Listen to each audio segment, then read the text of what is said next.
Ready when you are. Yep, started recording. Thank you very much, folks. Welcome to the Transforming Assessment webinar series, 6th of August. Gosh, the year is going quickly. Today's session is on using video in assessment and feedback, and it's a joint session with the Assessment and Higher Education Network in the UK. And if you'd like to do the introduction, please. Of course, we are always very thankful, Matthew, for this partnership. The Assessment in Higher Education Network is running a series of webinars in partnership with Transforming Assessment, and this one is one of those. And we're going to carry on for the foreseeable future, which is always very pleasant.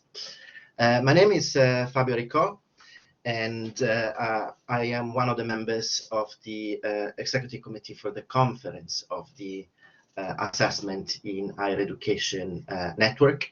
And we also have Fiona Meddings with us today. So I'm going to chair the session, but Fiona is going to perform another important function, which is monitoring the chat and conveying questions for our speakers.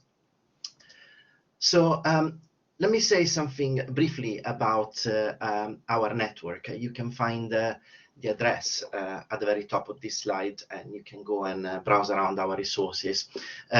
We are an independent network. We are focusing on developing research-informed practice in assessment and feedback in higher education. We are based at the University of Cumbria in England by the LED Research Centre. But we have an international committee. We're spanning with members from the States to Europe and Australia as well. And we are interested in covering all professional fields and subjects, evaluating, researching, and developing theory and practice in assessment and feedback. And important thing is we are going to have our annual conference. And for this academic year, is going to take place in Manchester, England, between the 22nd and the 24th of June. So we have a backlog of presenters because obviously we were not able to deliver this live until now. We are very hopeful, I will say, dare I say confident, that this year is the year that finally we're going to meet again. And submissions are open until the 24th of January. So once again, have a look at our website for submitting your contributions. And we really hope that we're going to see many of you there. So without further ado, I would like to introduce today's presentation. So we have two presentations, and the way we are going to organize the session is that each presenter will speak for 15 minutes. We are going to give 5 minutes for burning questions, if there are any, in between presentations. And then we are going to move to a plenary for the second part of our session, finishing on the hour. Please, some of you are familiar with our format, but you're going to see the chat is going to be heaving. So post contributions in the chat, and we are going to convey questions to our speakers as well. So our first speaker is Justin Rami from Dublin City University. He's going to talk to us about impact and possibilities of video feedback in our education. So over to you, Justin. Thank you. Thank you very much, Fabio. Hopefully everybody can hear me okay. Welcome to my presentation. I will try and stick to the 15-minute time.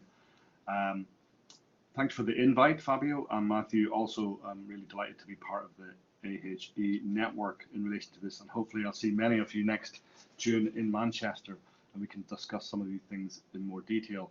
So I'll get going because I know it's early in the morning for some of you, or late in the evening for some of you.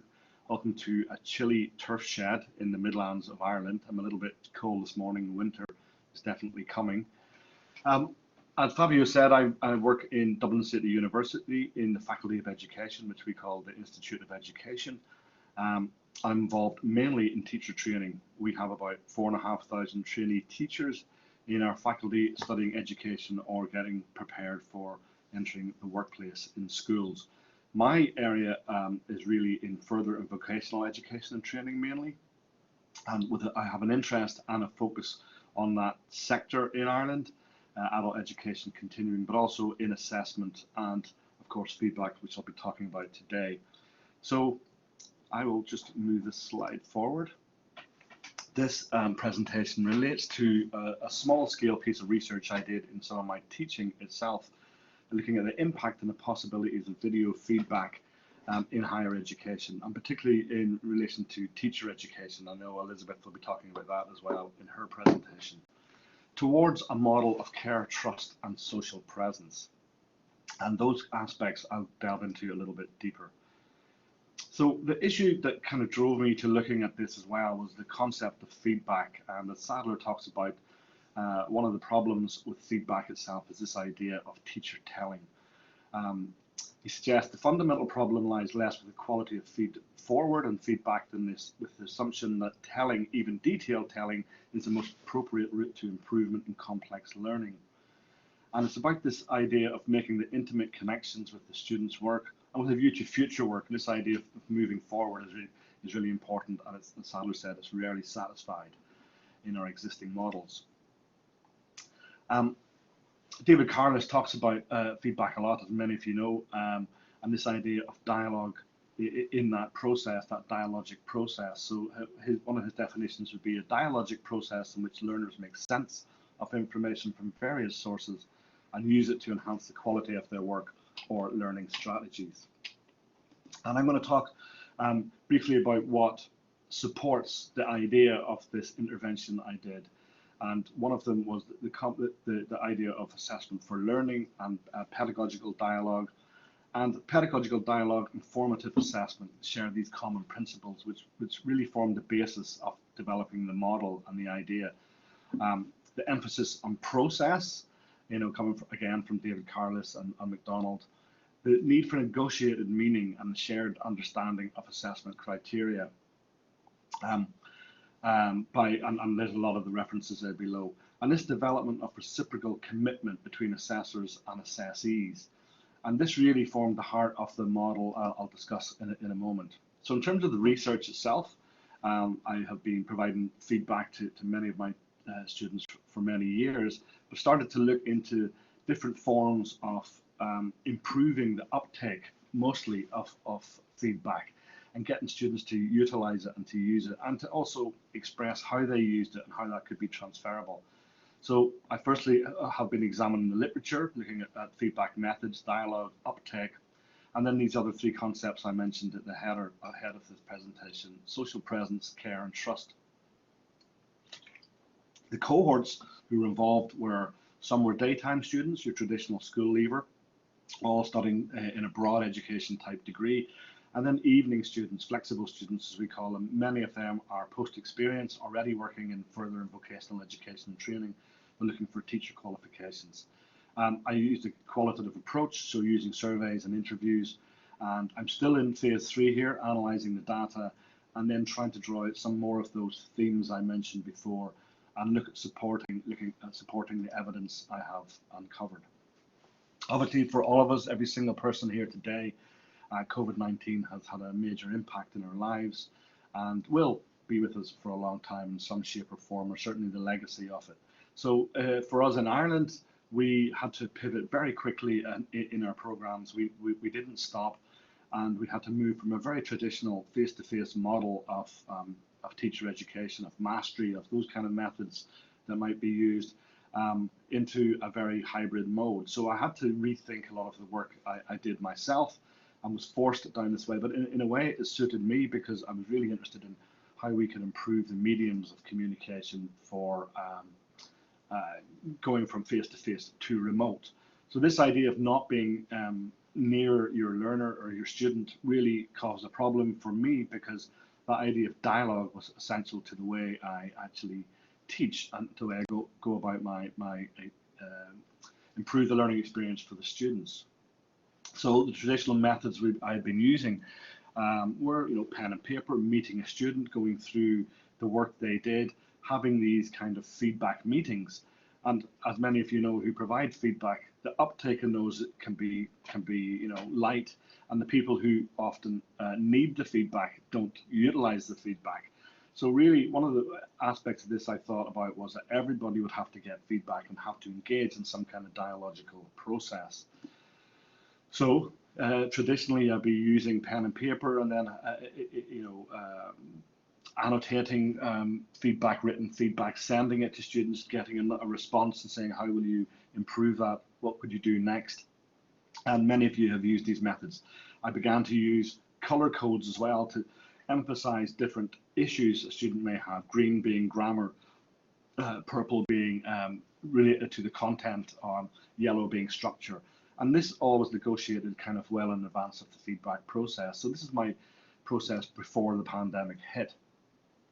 Then we moved to Zoom in Dublin City University. Zoom was the primary method of our delivery and our engagement with our students and that two-way dialogue. So what I decided to do was actually use the video process to kind of investigate how this could be improved. So I would actually do the annotations live with the student in a video and capture that by recording it. Also, you can see here some different screenshots. They could hear me, they could see me, they could question me even at the time, but mostly it was kind of a recording, and then they had to respond to the recording. I could show in real time what the feedback was, where it was, scroll through it, and get through the information relatively quickly, but in a cyclical way, so hence improving this concept of dialogue. So the literature was supporting this idea, so it was driven by the literature. Dewey's idea of meaningful experiences, Biggs and Tang talking about meaning cannot be imposed through that direct transmission method, but really through the learning activities of the students. And Donovan, Rust and Price, of course, this idea of co-construction of meaning from feedback and closing those loops, which again, David Carlis talks about quite a lot. And really brings true and deep meaning to that concept by Black and William many years ago of assessment as learning. I'm interested in assessment, I enjoy assessment, and I want students to understand it, particularly student teachers, to understand the power, the pedagogical power of assessment in itself. So myself and one of my colleagues, Francesco Lorenzi, a few years ago, began to develop a model. What would be at the heart of that model is the teacher and the student as equal co-creators. Some concepts such as listening, feedback, or feed forward, I know it's slightly contested phrase, word, action would be important, but these other concepts of respect and trust and shared understanding through a listening process are very, very central to the whole model and to the whole way we might move forward. Again, this concept of the feedback triangle, and really drawing definitely from Yang and Carlis's work in 2013 about the feedback triangle, the content of the feedback, but also the organization and the management of the feedback. And I think this research process has showed that the management and the structure is very, very important, and how that happens and the timing of that, but also the social and interpersonal negotiation of the feedback. So checking in and getting students to respond to that process and clarifying was really, really important. So closing that loop, as Yang and Carlis talked about as well, again driven by the literature. So some of the initial findings, and I said I'm in phase 3 here. I'm getting some responses from anybody who took part in the work itself, and looking at things like confidence and transferability. So some initial findings were, the feedback you received has increased your confidence in your own work. And we know that a lot of trainee teachers involved in assessment in particular don't have a lot of confidence in that, and need, particularly adults, need reassurance again and again that they're on the right course and their goals are clear. Also, through the feedback process, to just and display empathy, respect and support, and the diversity that these bring during your time of studying the module. For me, that was a very important part of it. It's the relationship, and the dialogue comes from that relationship. And in that relationship, are you embedding the process of trust? Are you demonstrating empathy and showing respect? And I think what that does, it leaves the student more open to be, or more receptive to self-regulation. Next, the video feedback you received is transferable to other aspects of the module of this course and your own broader learning journey. Many of them, as you can see, agreed with that.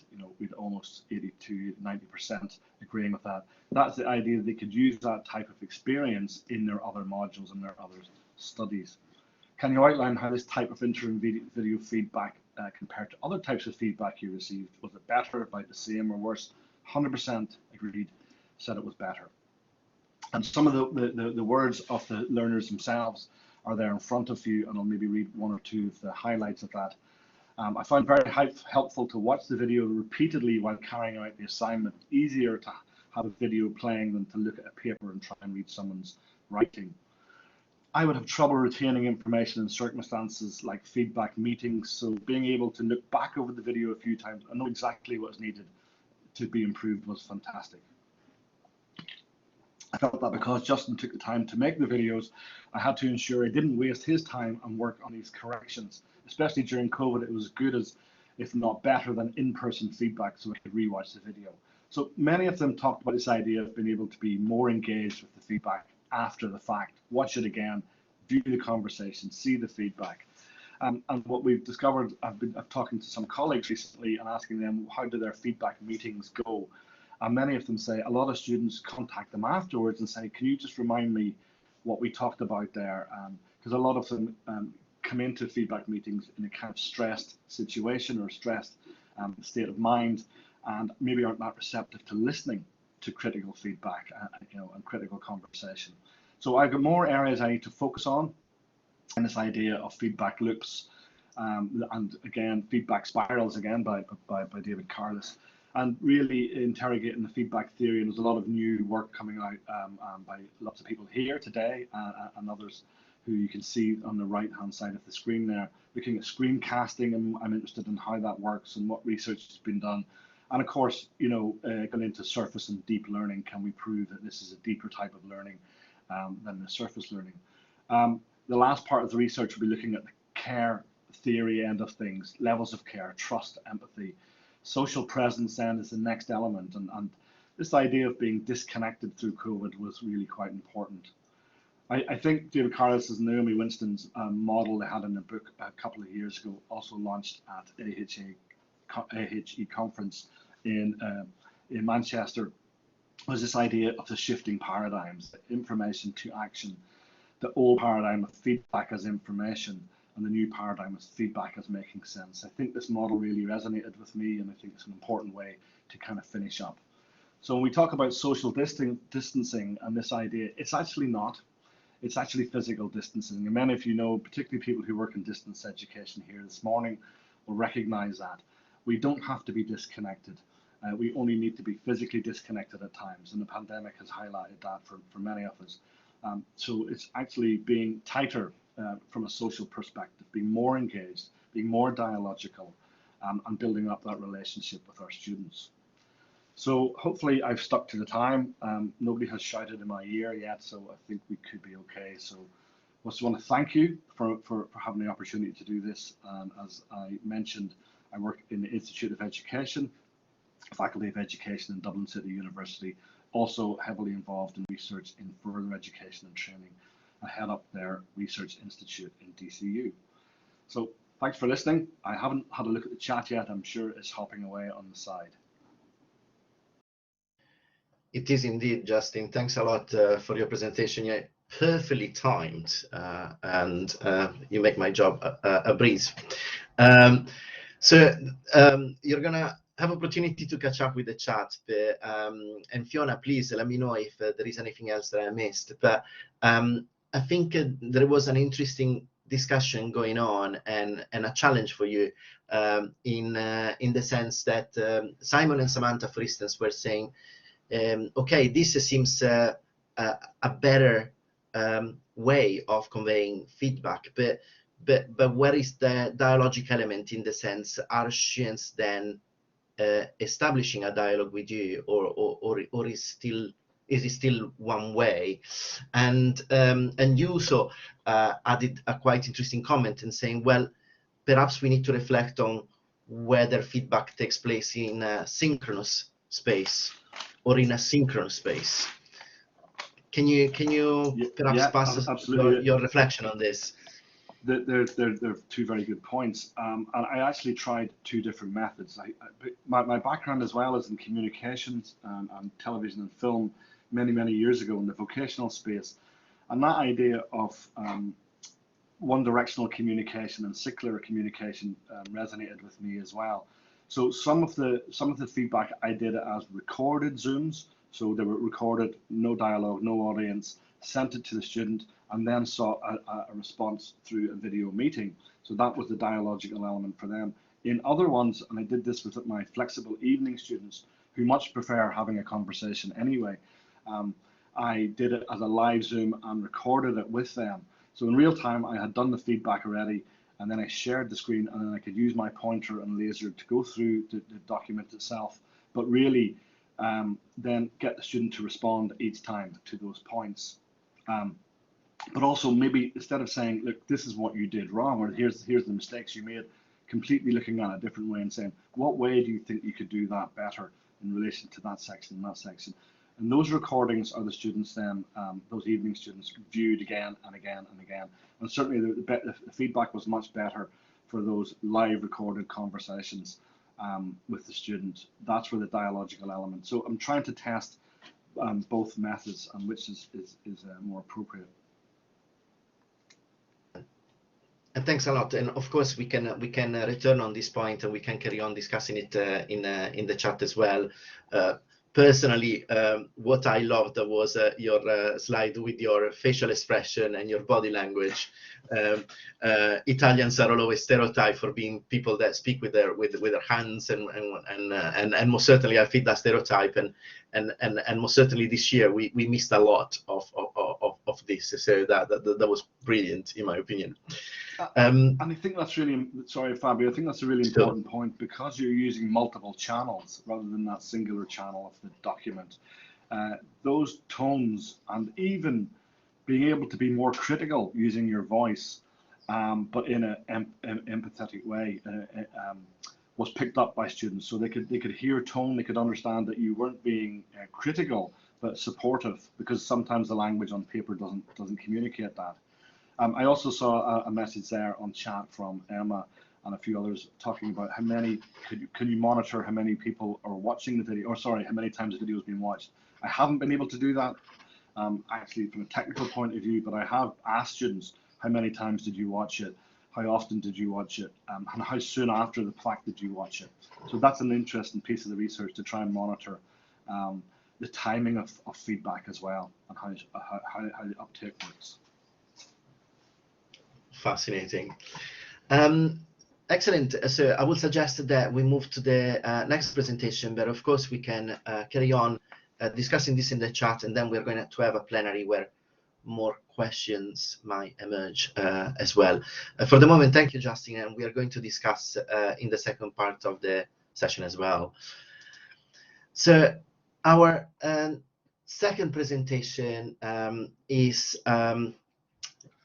was prepared by colleagues at the University of Sunderland, and I know that we got Elizabeth Hidson and Simon Sheard in the room with us today, and they are going to talk to us about video-enhanced dialogic assessment of teaching practice portfolios. So colleagues, over to you. Thank you so much. I'm Elizabeth Hidson, and my colleague Simon is also here. Usually we do a pretty good kind of a team approach where Simon will have a look after the chat and see if there are any themes, and then I'll present the work that we've been doing as a team. So just so that you can put some names to faces, that's our team. We are the International Teacher Education Team of the University of Sunderland. We run online distance learning, really more blended learning actually when I explain how it works. Postgraduate certificate in education, which is a teacher training qualification in education, which can be primary or secondary, and we also have an early years teaching route. Behind that, we have another strand to our practice called the assessment only route to QTS. QTS is the UK qualified teacher status, and that's one of the elements that I'm going to be teasing out of the work that we've been doing today, because it's a nice sort of succinct snapshot of some of the work we've been doing around video enhanced dialogic assessment. It might be important just to share the things I think I'm going to be able to have time to talk to you about, but I assume the slides will be available. There's probably far more on the slides than I'm going to have a chance to really go into some depth about, but we can pick up the conversations via Twitter, and our team had already been accepted for the AHE conference, so we will hopefully be also in Manchester next year and hoping to present the further strand of this work to you next year. So, you know, the conversation doesn't just stop here today. So the international teacher education context, because of these PGCE programs, if students are in the UK, they will get qualified teacher status. If they study outside of the UK, which is the way that our international teacher education program works, they don't get qualified teacher status, but they can go on to achieve it in other ways. Our teams tend to work with the international school market because that tends to be taught in the medium of English. It tends to be often an expatriate community, but often it'll be families that value a different kind of education to the one that might be available locally. We tend to work with around 60 countries in any year, 500 schools or more. And these qualifications have real currency in the international school sector. QTS, despite it being a British UK-based status, is valued in those schools, like British schools overseas in some regions. It has a real value. And what has been the case is that if you have some experience, you can apply for qualified teacher status and you can be assessed in order to achieve that wherever you are in the world. And that's our jumping off point for today. But of course, you know, this means that of these schools all over the world, we are essentially in the place of flying faculty, going in and doing some assessment, observing teachers, seeing what's going on, very much a face-to-face dip into their practice wherever they are in the world to make sure they're meeting the standards. And of course, COVID. And the idea is that schools were closed all over the world. In some senses, schools were physically closed for on-site attendance, but in others, it was quite different. But we still find that people wanted to be able to get their qualifications. Education didn't stop in a pandemic, it became ever more intense. So what we did for this particular assessment-only route to QTS approach during COVID was to move to the video-enhanced dialogic assessment process. So where possible and where it was allowed in certain parts of the world, some people were able to go for this, some people were not because of various restrictions in the way that teacher training was being assessed. Video lessons and live streamed remote lessons, which we are very comfortable with doing. Online interviews, which we in the international team are very comfortable in doing. And also a dialogic summative assessment process, which we had been already beginning to work with and we're now kind of harnessing to change our practice for this particular route during COVID. So the idea came from, we see lesson observation, formative and summative assessment as really being that pillar of teacher education. Those of you with a thought for Schulman in your mind might see that as a signature pedagogy of the teacher training profession. The university had already started to move towards bringing in different sorts of software through the digital strategy. So we jumped on the bandwagon of using Panopto for lecture capture and also Office 365 and Teams and everything that brought with it. My own background in video enhanced lesson observation and digital methods was obviously a key driver for me as a person involved in this type of work. We were already starting to use some of the technologies, but we're really starting to move towards video as a site of interest. And so some years back, it was not unheard of for a trainee or to put their video lesson onto a CD or a USB drive and physically post it into the university. We were already changing that sort of practice to make the most of what we had. And one of my colleagues, Alison Griffiths, was already beginning to study dialogic assessment as her own sort of doctoral studies. So all of that came together very, very nicely. And we proposed this idea of the video enhanced dialogic assessment project, where we would bring together those strands of dialogic assessment with the video enhanced lesson observation and create a project out of it. We were successful, we won the attention and the approval of the university to continue with that. And for this particular work that I'm showing you today, I focused very much on one strand of the way that we've done that. We're looking specifically at the assessment only route to QTS. Because it's a 12-week process with a finite period. There's a high stakes assessment at the end, but there's also a formative element along the way. So the trainee will upload their evidence as a digital portfolio reviewed by the assessor. lesson observation, recorded or live streamed, possibly both, depending on what was possible, an initial video that we would watch, and then a live streaming to watch on around the day of the assessment. The traditional meetings with the mentor and the head teacher carried out online, and then the summative online Viva style assessment. So bringing all of that together meant that we had to describe what we were doing in order to be allowed to do the research element of it. So really anything that's got video usually has an ethics component. So we put together the ethical approval request for the university, which took a little bit of time, but it guaranteed that we had a very clear idea of the processes and protocols. Broadly, action research as an approach, because this is the practice that we were doing. We were wanting to improve it. We wanted to go through cycles of improvement, but also recognizing that we had this idea around something really interesting happening in this space. We've got the dialogic assessment, we've got the online space, we've got the inherent multimodality.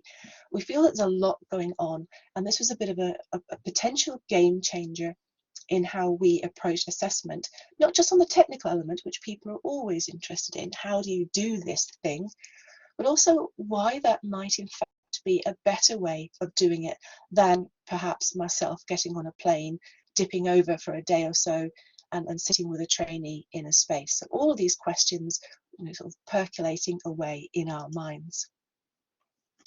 We needed to systematize it to make it very clear so that this is a government-backed standards assessment. We had to be sure that everybody could value the process. We had to make sure the data privacy, data protection elements, because of the video, etc. We needed to make sure that school leaders were aware and could understand what we were doing, and then make sure that ethically we had considered all the different elements of the project. So within that terrible sketch on the right-hand side is me trying to draw a little sketch for the ethics people to really just get a sense of this is what it will look like. And that triangle in the middle has been my overriding sort of metaphor. There's something going on in that space. And I think our presentation coming after Justin is wonderful because Justin, you already set the scene around some of the same theorists that we've been looking at, Carlos, etc. This idea is not new, but we're sort of bringing it together in this new space. We want to know what the assessors are feeling, what the assessees are feeling about the processes, but also really interested in the nature of the dialogue. So the practical elements are very straightforward, making it happen. But the real interest is that evidence being constructed in that dialogic space. And I think that's where this conversation is going to continue for several years yet. And of course, our data, the data that you would expect, audio, video, transcript, the actual artifactual evidence, and then follow-up interviews with the different people involved, just to make sure that we were getting a good sense of what's going on. If you haven't come across video enhanced lesson observation, that's been around a while. I've been involved in that, but building on the back of being able to identify key pedagogical moments in a lesson and use those as elements for further discussion. And that's how that relates to feedback. So the feedback can be around the strategies, the knowledge, behavior management, but really we're looking at what is the teacher doing? What can we see happening and the impact that that has on what the students are doing. And that, whether that's in person or through video feed, through a video format, is kind of that kind of pillar of teacher education. That's what we do. We look at practice, we discuss it, we share it, we scaffold each other in terms of supporting for the future of how they might proceed in their teaching. Those of you who are interested in the technical elements, we were using Canvas as our VLE, Panopto as a lecture capture with a sort of a plug-in for the university system so that video could be uploaded and then watched through SpeedGrader, if you're familiar with Canvas.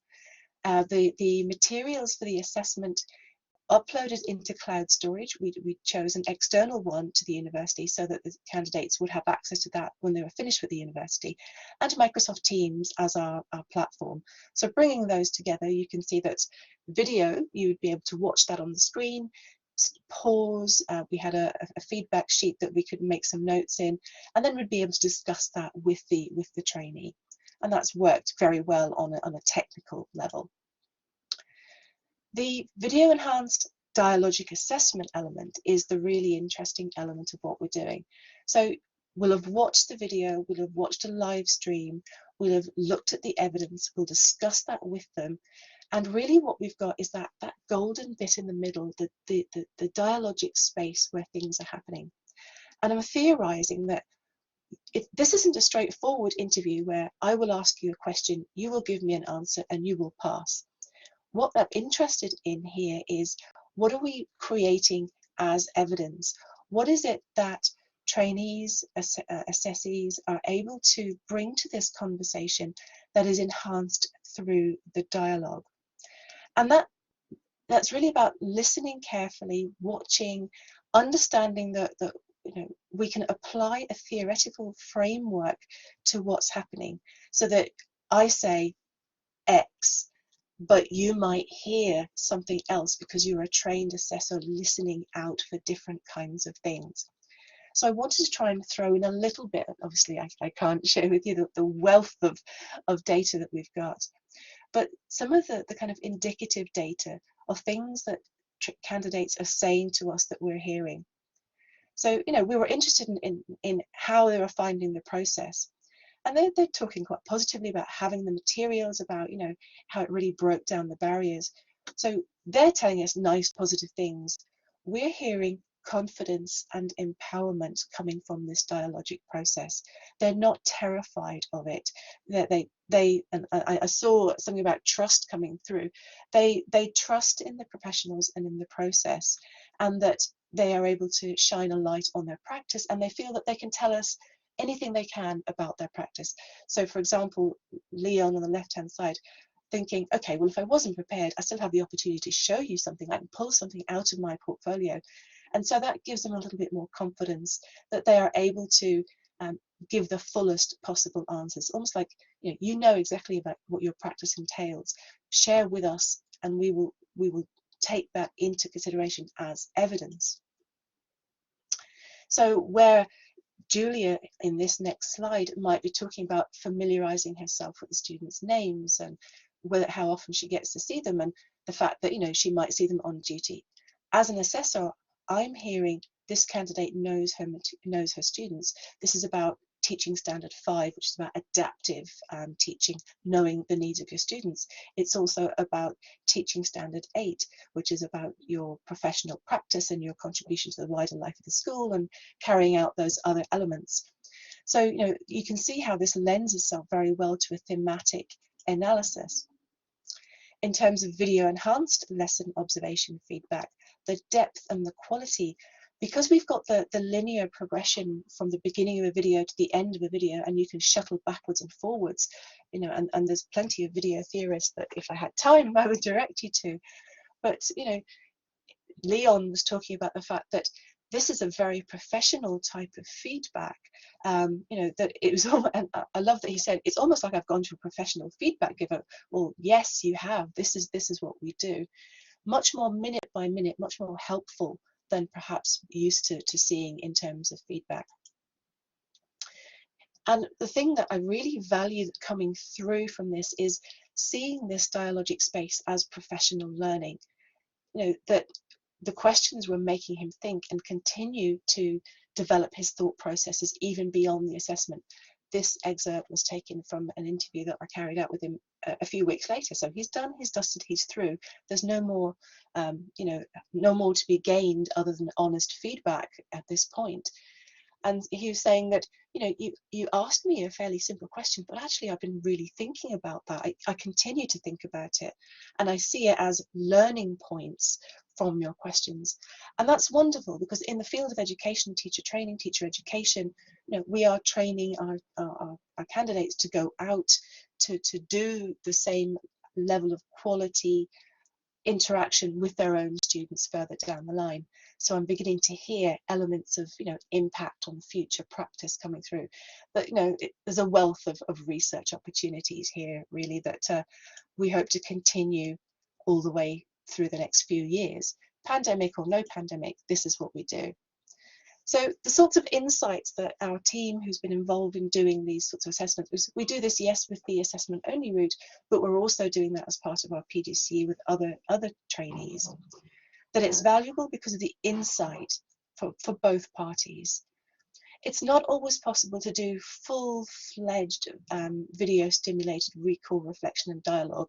So those of you who are familiar with the work of Melanie Nind, you know, that's kind of the element driving forward the video aspect.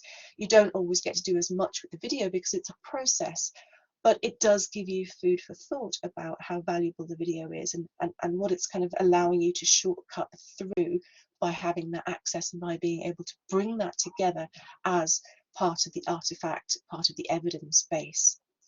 We were interested to find that training ourselves and the other assessors to make sure that we were giving good quality feedback meant that we were all developing our skills in video enhanced observation and feedback. It is now a part of the skill set that you need to work on our program, and we were able to train our group of 30 wider assessors and academic tutors in how to go about this effectively. But we're still very much excited by what's happening in the dialogic space, and that's where we're sort of developing our next strand, the digging deeper into what's going on there and how to theorize that. And that's what I'm hoping to bring to you next year when we see you in Manchester. So video stays for us. You know, we would already have brought this in. You know, we use the pandemic crisis to kind of fuel our interests and bring everybody else on board as well. If everybody has to work in this sort of space, then, you know, we are validated in continuing to research in what possibly might have been seen as a bit of a niche area previously. We think it's improving our practice. We think that our ideas of evidence are becoming much, much more sophisticated, even from that little tiny bit of thematic analysis. You know, they say this, we hear that. I think that's our next kind of area to develop. And of course, this idea of pandemic pedagogies, we were already playing in that sort of space. We don't think that this is going to go away. We think that there are elements of practice that once people have been inspired by what's possible and achievable and possibly preferable, we might see a much greater sort of investment in video enhanced dialogic assessment moving forward. Some of the hybrid learning environments, for us, it's more of a natural way of our work in the international distance learning, international teacher education field. We're continuing with the data collection because now it's embedded. Because we were recording for quality assurance, we then ask for the permission to be able to use that for research if they're interested. So we're building our bank of data. It's getting bigger and bigger. We haven't got more and more time to analyze it, but that's the next step. It is far easier to manage the practical elements, and we can see the practical improvements that need to be made. But of course, you know, our researcher hearts are with the theoretical insights that are going to come from our deeper analysis of the dialogic space and what's going on there.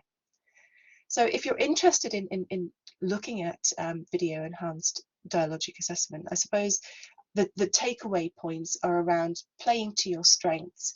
We pushed it forward because that's what we believed in. We are using our teacher, our reflective, our researcher skills to kind of analyze our own practice. Our big thing now is scalability. You know, the assessment only route might be 30, 40, 50 students a year. Our postgraduate certificates in education are 500 students a year.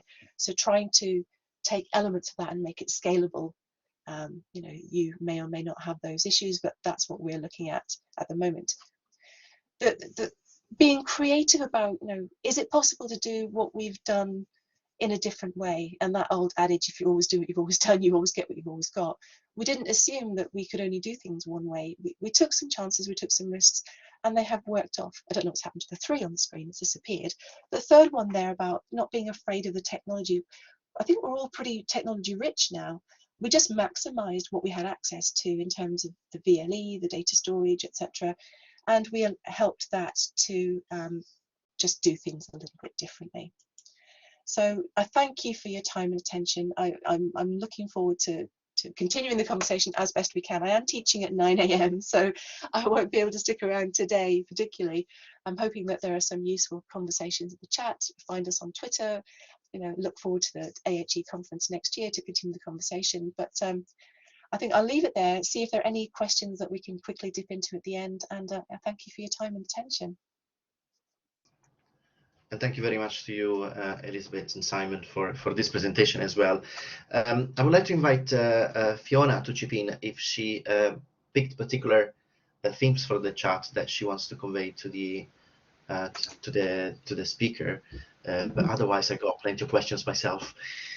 There were two questions, I think. One was about using the summative element of this, so in terms of using a portfolio for assessment, and then there was also an issue about scalability and how whether or not that would be a stumbling block to moving this forward or using it with larger groups. Sorry, it's two questions, but yeah.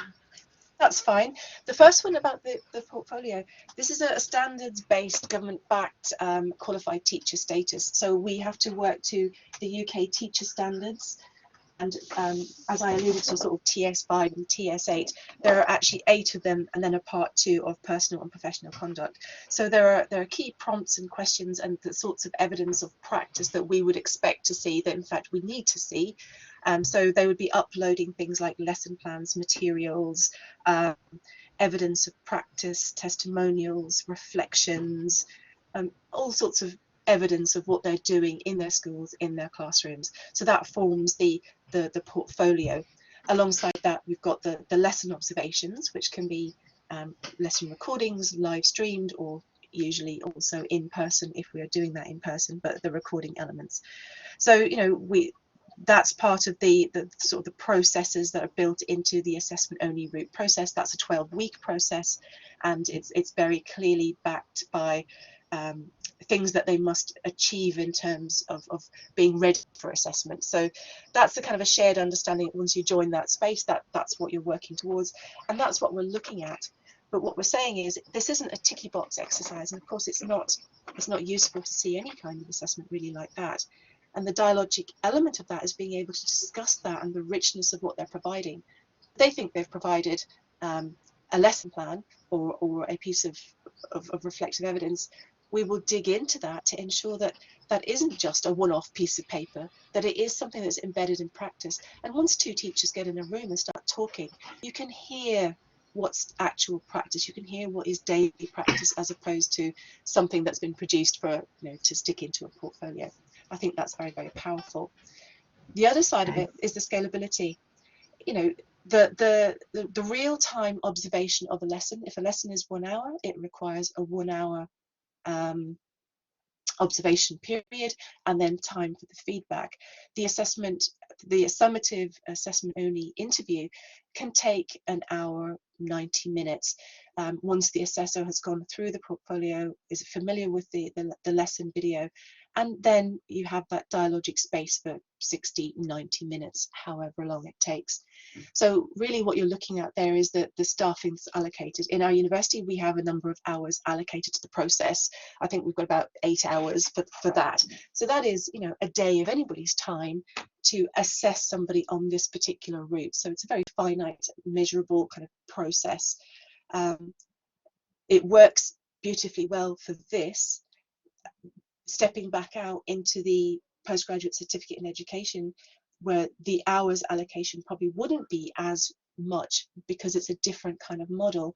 It's trying to see what we can take from that. The lesson observation and feedback we can take, that hour plus the time for the feedback, plus a dialogic assessment of their end portfolio. So those are 2 elements that we can take and we can put in, and then we just need to make sure that we can get staff connected with the students at the right time, because of course we then have the international elements, the time differences.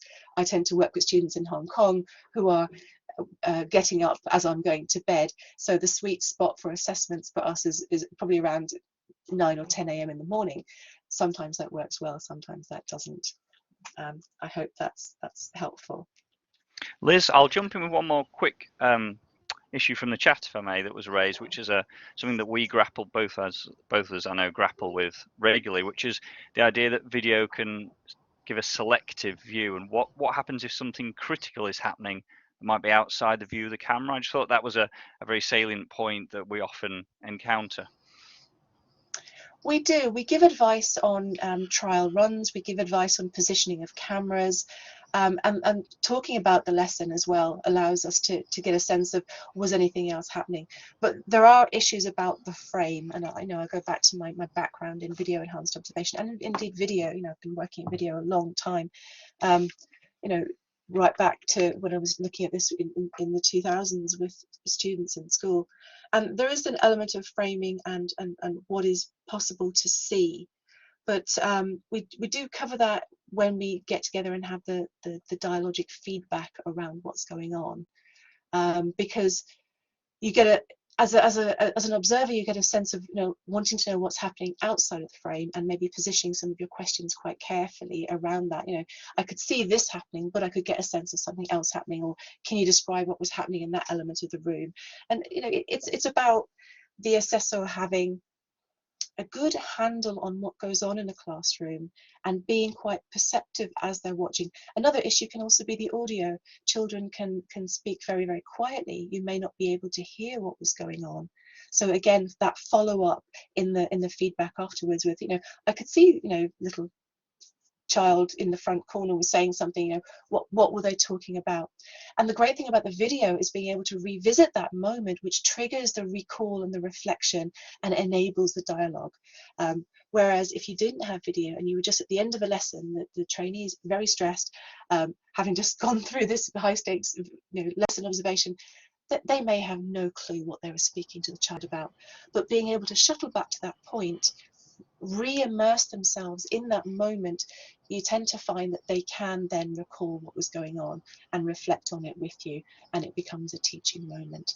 But yes, the issues of framing and the limitations of audio and video in relation to that are some of the limitations that we have to grapple with when using video. But the benefits, you know, are outweighing the limitations from my perspective, certainly.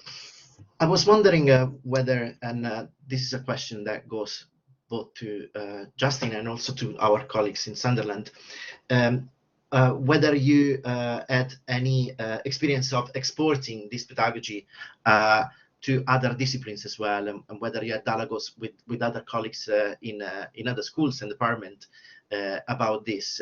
Perhaps the fact that now we are moving to an hybrid world is time to ride the wave and really convince other people that this pedagogy is not just for teaching training, but for everybody. Justin, have you had any experience of exporting this?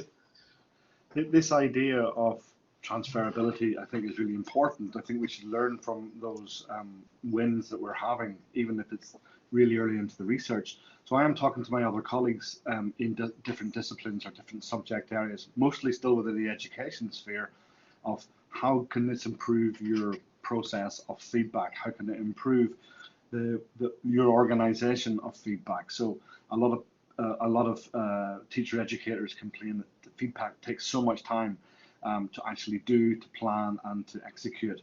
So it's really about, if I can convince them this is actually a leaner method of doing it, but richer at the other end, then I can get bigger buy-in.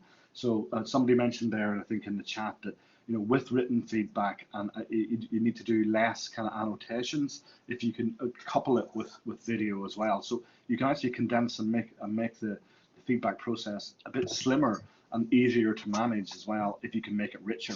So yeah, that transferability is definitely something very important that I'm talking to my colleagues about, how we can widen that within our other programs and across the university outside of education.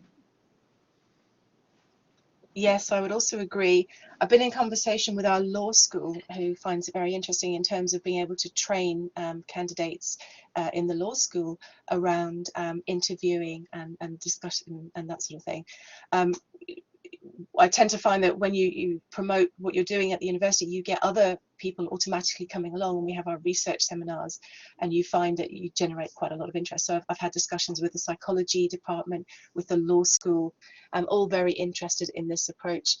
And over in our medical school, I think some of the approaches to using video in sort of therapeutic modes, and also just the very straightforward elements. We have a paramedic training course that uses video to allow trainee paramedics to look at their practice and feed that into their assessment processes. So I think as a university, we're very much in the vein of embracing video and dialogic assessment in various places, and I think that's part of what we're hoping to continue to support through sharing our research more widely, and also within the university, but also coming out to talk to other people about it and seeing where those crossovers might be. We learn as much from doing these sorts of dissemination things as as you might perhaps learn from hearing something new in our own practice.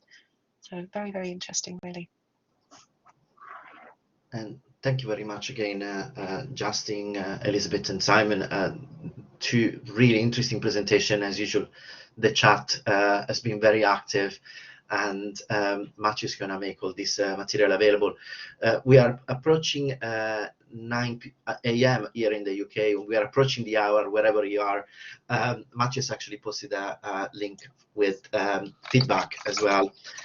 I truly enjoy these presentations, and I thank you so much for being with us. We're going to stick around for a few minutes for those who want to continue the conversation a little bit, but we are conscious that some of us need to go to other online meetings, face-to-face meetings, teaching, and all the lot. Yeah. So I'm going to pass it to Matthew for the final goodbyes, but we are going to see each other for another session soon.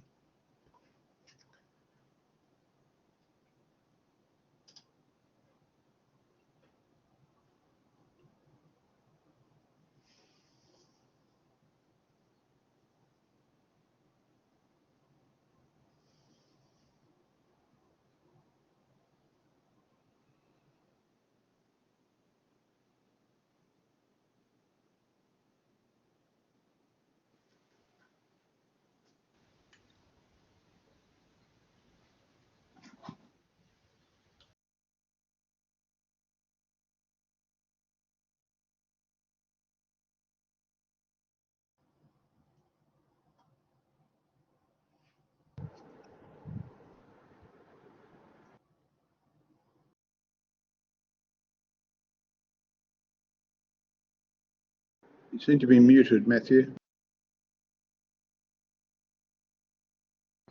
Oops, I'm not sure how long that happened. Sorry about that. Thank you very much for coming, folks. Not sure how much you got. Next session is digital equity and online education, online assessment, 3rd of November. Thank you very much for coming to this session. Thank you, Fabio. Thank you, Justin. Thank you, Elizabeth. Oh, I'm done. Okay, thank you very much. If you have any more questions, comments, just before we have to go, that's great. We only have about 20 odd people in the room, so. I think I've left my contact details in the chat as well, and people will get the recording. Yep. So thanks a million, Matthew, Fabio, and everybody, wherever you are. I'll see you next time at the next seminar. Thank you, Justin, Yep. and I'll see you at the conference. Thank you. All right, I'll stop the recording.